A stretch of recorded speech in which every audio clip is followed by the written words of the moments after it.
রাস্তাতে পুরো দেখছেন এই সব কাপড়ের দোকান, সব Indian collection. Kolkata Indian, Gujarati, Marathi, Malayalam এই সমস্ত কালেকশন আছে সব। পুতুল যেমন এটা দেখায় মনে হচ্ছে বড় বাজার আছে ইন্ডিয়ান, তোমার হচ্ছে এর মালিক।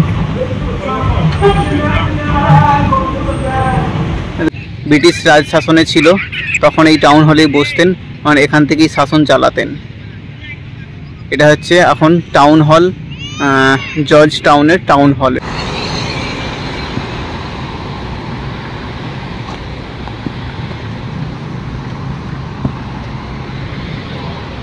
আপনাদেরকে বলেছিলাম না যে আজকে গাড়ির সংখ্যা বাড়বে, কারণ আজকে সানডে আছে প্লাস দীপাবলি ছুটি আছে। দেখুন ধীরে ধীরে ধীরে ধীরে গাড়ির সংখ্যা বাড়ছে আস্তে আস্তে বিচের ধারে। এখনও মানুষ আসছে বিচে, যারা সন্ধ্যাবেলা নাইট পর্যন্ত থাকবে, রাত্রে বেরোবে। আর দুটো এই রাস্তার দুই ধারেই আছে তোমার হোটেল আর রেস্টুরেন্ট, আর তোমার বড় বড় রিসর্ট। এটাকেই বলে অশিক্ষিত দেশ, মুসলিম কান্ট্রি না, এই জন্য এদের অশিক্ষিত দেশ হয়তো। এরা সত্যিকারের বলবো কেন, যে দেশ র্যাপিডো লেখা আছে, একই একটা ছোট্ট দেশ, স্টেট আলাদা, ঠিক আছে, এখানে সেই কার্ডটা চলবে না। কুয়ালালামপুরে যে কার্ডটা কিনেছিলাম সেই কার্ডটা এখানে চলছে না, কিন্তু ওখানে অনেকে কার্ডে অ্যাকসেপ্ট করছে, বাট এখানে বলছে ক্যাশ দাও। আচ্ছা ক্যাশ দেবো, বাট বলছে যত টাকা টিকিট হবে তত টাকাই ক্যাশ দিতে হবে। ভাই সবসময় আমরা ফরেনার সবসময় খুচরো নিয়ে কোথা থেকে ঘুরবো আমরা? 2 টাকা 70 পয়সা দিতে হবে, 2 রিঙ্গিত 70 পয়সা সেন্ট কোথা থেকে পাবো? আমার কাছে এখন 50 টাকার নোট আর 1 রিঙ্গিত বেঁচে আছে। আমাকে এখন কোনো রেস্টুরেন্টে বা দোকানে খেতে হবে, 50 টাকার রিঙ্গিত ভাঙাতে হবে, তবে সেম প্রাইস তোমাকে ড্রপ করতে হবে ওইখানে, যেখানে যাবে সেম প্রাইস, কিছু বেশিও না কিছু কমও নয়। মানে কীরকম মানে গালাগালি দিয়েছে এই সরকার, পাগল টাগলের আছে নাকি? তাহলে যারা হট করে পাবে না তারা কি যাবে না? তাহলে এমনিতে তো এখানে মানে ট্রান্সপোর্টেশন ব্যবস্থা ওরকম কিছু নেই, শুধু 2-4টে তোমার আছে, ওই গাড়ি আছে। পাগল কোথায় কথা। এবারে আমাকে খেতে হবে, ওখানে যাব, দেখছি খাবার পাওয়া যায়। ওখানে সামনে একটা রেস্টুরেন্ট আছে, ওই রেস্টুরেন্টে গিয়ে এখন খেয়ে নিই, খেয়ে দিয়ে টাকাটা তো অন্তত ভাঙাতে হবে, যেতে হবে ওইদিকে।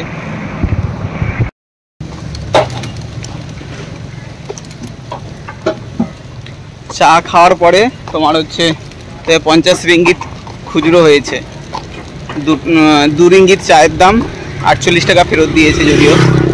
তো কী করবো, বাসওয়ালা তো নিচ্ছিলই না, না খেলে খুচরো হবে না। তো আমি এখানে দেখলাম যে MRDY এখানে ওই সুপার মার্কেটটা আছে, ওখানে জলের দাম খুব সস্তা পাওয়া যায়। তো ও সবচেয়ে চিপ মালয়েশিয়াতে তোমার বিক্রি করে, গ্রসারি বিক্রি করে। তো আমি কি করব, এখান থেকে গ্রসারি তো নেব না, 2টো জলের বোতল নেব। এখানে 1 রিঙ্গিত করে হয়ে যাবে, বাইরে এটা নিল 2.5 রিঙ্গিত করে। মানে একটা বোতলের দাম এরা নিচ্ছে 20 টাকা, আর বাইরে কিনতে গেলে 40 টাকা 45 টাকা নিচ্ছে। তো আমি এখানে আগে যাব, এখান থেকে এমনকি 7-Eleven-এর দামও বেশি, বুঝতে পেরেছো? তো আমি এখন ওই দোকান থেকে এখানে 2 রকম, ওই যে MRDY দেখতে পেয়ে গিয়েছে, ওই দেখো ওই কোণে। তো চলো MRDY MRটা সবচেয়ে কম মানে দামে সব কিছু রাখে। আমি তো কুয়ালালামপুরে এর কাছ থেকে সব কিছু নিয়েছি।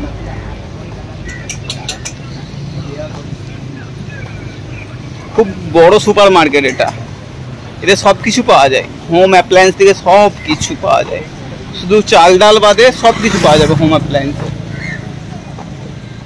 আমার মনে হয় এটা দিক দিয়ে এন্ট্রান্স। ওইখানে ভাত টাত পাওয়া যাচ্ছিল রে, চিকেন ভাত টাত পাওয়া যাচ্ছিল এখানে। চলো আজকে ওইখানে রাত্রেবেলা খাবো, যা হোক কিছু খেয়ে নেবো, এখন আর কিছু খাবো না, যা হোক কিছু খেয়ে নেবো। চলো বাসে উঠে পড়েছি, এখন মাত্র উঠলাম। খুচরো ছিল না, সেই জন্যে বাসওয়ালা নিচ্ছিল না, মোটামুটি খুচরো করেছি। 2.7 রিঙ্গিত, তো আমি 2.60 দিয়েছি, ও ঢুকিয়ে দিয়েছি, ওরা দেখে না। আমাকে টিকিট দিয়ে দিয়েছে। চলো এখন আস্তে আস্তে আমি এখন একদম ফেরিতে যাব, ওখান থেকে হেঁটে ভেতরে মার্কেটের দিকে ঘুরবো।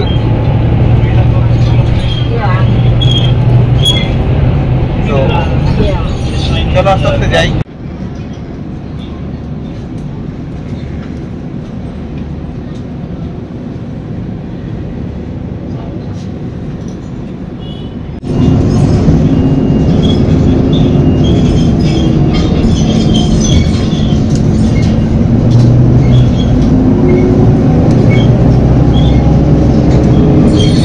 চলো একটা রেস্টুরেন্টে এসেছি, এখানে এগ ফ্রাইড রাইস অর্ডার দিয়েছি। এগ ফ্রাইড রাইস তোমার হচ্ছে 5 রিঙ্গিত পড়েছে, মালয়েশিয়ান রিঙ্গিত। 5 রিঙ্গিতের দাম তোমার হচ্ছে ধরে নাও 100 টাকার কাছাকাছি। আর আমি এখান থেকে শুধু ফ্রাইড রাইসই খাবো, আর কোনো কিছু ভালো লাগছে না, কারণ এবার হোটেলে যাব, একদম শুয়ে পড়বো। সারাদিন ঘুরেছি। আর জাস্ট একটু আপনাদেরকে এই দেখিয়ে দেবো, এরকম ধরনের আর্কিটেকচার, কিছু ভালো ভালো আর্কিটেকচার আছে যেটা খুব সুন্দর দেখতে লাগে এই বিল্ডিংগুলো। এই জন্যই এখানে ইউনেস্কো হেরিটেজ এখানে বলা হয়েছে, এই সুন্দর সুন্দর আর্কিটেকচারের জন্য। তো এইগুলোকে আমি জাস্ট ওই আগে থেকে রাইট সাইড যাব, তো ওই রাস্তাটা ধরে আপনাদেরকে দেখিয়ে আমি একদম এরপরে এতে যাব একবার। সামনে একটা আছে, বিচ সাইড আছে, সেটাও দেখাবো। সেখানে খুব সুন্দর খাওয়া দাওয়া প্লাস মানুষজন এসে বসে থাকে, ওগুলো দেখাবো তোমাদেরকে। এই দেখো, এই সমস্ত বিল্ডিংয়ের জন্য একে হেরিটেজ নাম দেওয়া হয়েছে। চলো এখন খেয়ে নিই। দেখো রাইস অ্যান্ড চিকেন, এটা আমার, এটার দাম 100 টাকা। চলো খেয়ে নিই। এই দেখুন এখানে কি দেখছেন বলুন তো, ministry of local government development Malaysia. আর একটা আছে চিফ মিনিস্টার অফ পেনাং, মানে পেনাং যে ডিস্ট্রিক্ট আছে তার চিফ মিনিস্টার একজন চাও কোন ইয়ো। আর এই বেটা দেখো, এনারা হচ্ছে মানে চাইনিজ লোকাল লোক যেখানে ঢুকে সেখানে তার রাজত্ব করে বসে। এই জন্য ইন্ডিয়ার সাথে চাইনিজের লোকেদের পটে না। তো পুরো মালয়েশিয়াটাকে এরা কবজা করে রেখেছে। ঠিক আছে, চলো আমি এখন সামনের দিকে এগোচ্ছি গলির মধ্যে দিয়ে। খুব সুন্দর একটা গলি। এই দেখুন, এইটা হচ্ছে তোমার সেন্ট্রাল ফায়ার স্টেশন। 1908 সালে বানানো হয়েছিল। যখন 1908 সাল মানে ব্রিটিশ এখানে রাজ করতো, তখন মালয়েশিয়ার কোনো নাম চিহ্ন ছিল না। এই হেরিটেজটা দেখতে পাচ্ছেন, এইরকম হেরিটেজ বিল্ডিং তোমার হচ্ছে কলকাতা শহরে প্রচুর পাবেন। কলকাতা শহরের পুরোনো কলকাতার দিকে আইড়িতলা, বড়বাজার, শোভাবাজার এই দিকটাতে। আর ওইদিকে এই দেখুন এই ধরনের জিনিস। সামনে একটা বিল্ডিং আছে, সাদা বিল্ডিংটা দেখুন।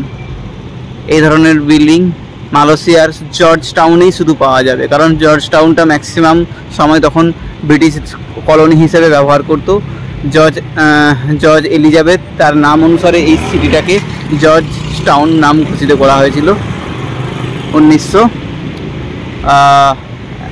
কত সালে, 1887 সালে। তো চলো সামনের দিকে এগোই। সামনের দিকে ফুড ফেস্টিভ্যাল চলছে। তো আগের দিন ফুড ফেস্টিভ্যাল তোমাদেরকে দেখিয়েছিলাম, তবু চলো ওদিক দিয়ে বেরিয়ে যাব। দেখুন জর্জ টাউনের ভেতরে শহরের গলি দেখুন, সব পুরোনো দিনের বিল্ডিং। এটা কিন্তু আপনার দেখে মনে হচ্ছে সব নতুন নতুন, তা না, এগুলো সব পুরোনো বিল্ডিং। কালার করে দেওয়া হয়েছে সাদা। আর সামনে ফুড ফেস্টিভ্যাল চলছে, চলো দেখাচ্ছি।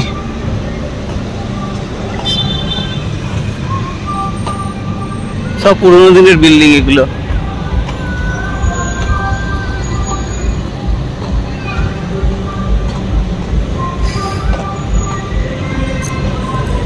এটা ফুড মার্ট একটা। এটা যে দেখতে পাচ্ছেন এটা কাপড়ের দোকান। এটা ইন্দোনেশিয়ার, সরি এটা হচ্ছে ইন্ডিয়ান, তোমার হচ্ছে এর মালিক। লেখা আছে কলিউড অ্যান্ড বলিউড।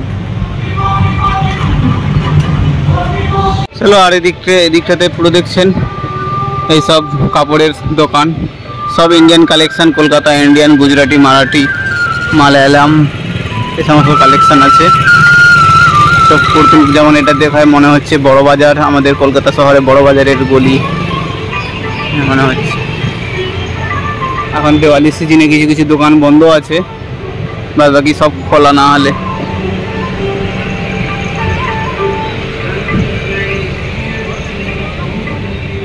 চলো যাই ওই দিকটাতে ঘুরে আসি।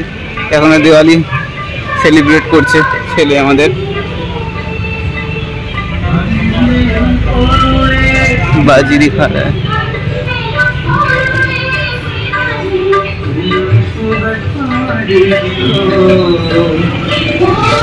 একটা দেখুন কি সুন্দর বিল্ডিং, ব্রিটিশ আমলে আর্কিটেকচার দেখুন। এই জন্য ইউএনএসসি দেখো ঝান্ডা ঝুলছে, ওই বিল্ডিংটাকে ওরা ইউএনএসসি দ্বারা ঘোষিত করে দিয়েছে হেরিটেজ বিল্ডিং। এই দেখো বিল্ডিং, এই সব বিল্ডিংগুলো এখানে ইউএনএসসি দ্বারা হেরিটেজ আছে। এই যে এটা সমস্ত অফিস নাই তো কোনো গভর্নমেন্ট সেক্টর বানিয়ে রেখেছে এরা। সামনের দিকেও আছে, এটা দেখাবো। এটাও একটা আছে, এটা দেখে মনে হচ্ছে যেন আমাদের রাজভবনের কথা মনে হচ্ছে আমাদের কলকাতাতে। এই ধরনের রাজভবন আর তোমার হচ্ছে আমাদের যে লালবাজার আছে ওইখানে। এই দেখুন এই এক বড় বড় বিল্ডিংয়ের হেরিটেজ বিল্ডিং আপনাদের সামনে আমি তুলে ধরছি। এটা হচ্ছে আমাদের কলকাতা শহরে এই ধরনের বিল্ডিং পাবেন আপনি, যেমন আপনার ধর্মতলা বলো, ঠিক আছে, আর বড় বাজার, বউবাজার, প্লাস হচ্ছে আপনার এক্সপ্লানেড আর হচ্ছে বিবাদীবাগ, এই সমস্ত এলাকাতে এই ধরনের বিল্ডিং তুমি পাবে। মহাকারণ যে আছে না, মহাকারণ ঠিক এই রকমের বিল্ডিংটা আছে, মহাকারণের বিল্ডিংটা এটা। কারণ ওই সময় ব্রিটিশ তারাও বানিয়েছিল মহাকারণ এই ধরনের বিল্ডিং। আর এখানেও জর্জ টাউন মালয়েশিয়াতে এই ব্রিটিশরাই বানিয়েছে এই সমস্ত বিল্ডিং। সেম ধরনের আর্কিটেকচার, সেম নাও সেম।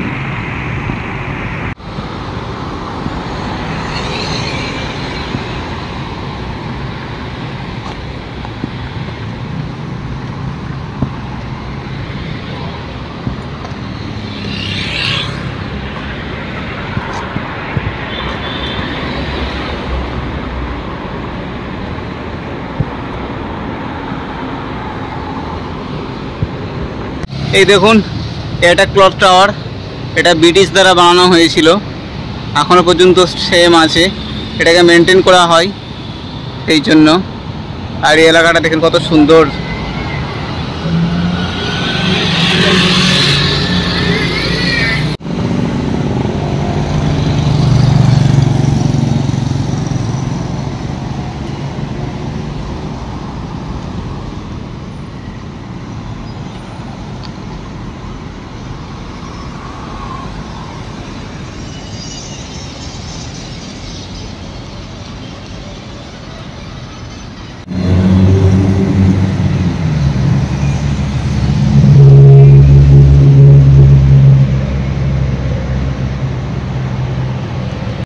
এই দেখুন এটা হচ্ছে টাউন হল। জর্জ এলিজাবেথ যখন ব্রিটিশ রাজ শাসনে ছিল তখন এই টাউন হলেই বসতেন, মানে এখান থেকেই শাসন চালাতেন। এটা হচ্ছে এখন টাউন হল, জর্জ টাউনের টাউন হল এটা। এটা এখন ব্রিটিশ এটা ইউএনএসসি যে হেরিটেজ আছে না, সংস্থা আছে, সেখান থেকে এটাকে একটা হেরিটেজ ঘোষণা করা হয়েছে, এটা সংরক্ষিত করা হয়ে গিয়েছে। এবার এদিকে আর একটা বিল্ডিং আছে ওই দেখুন। আর এখানে বড় এরকম ধরনের মাঠ সংরক্ষণ করা হয়েছে, যেখানে কি অনেকজন মানুষ এসে বসতে পারবে দুপুর বিকেলবেলা, হলিডের দিন, সানডের দিন। খুব বড় মাঠ, এখনও পর্যন্ত অনেকে এসে সেখানে বসে আছে, টাইম পাস করছে। আর পাশ দিয়ে বড় রাস্তা, খুব সুন্দর জায়গা।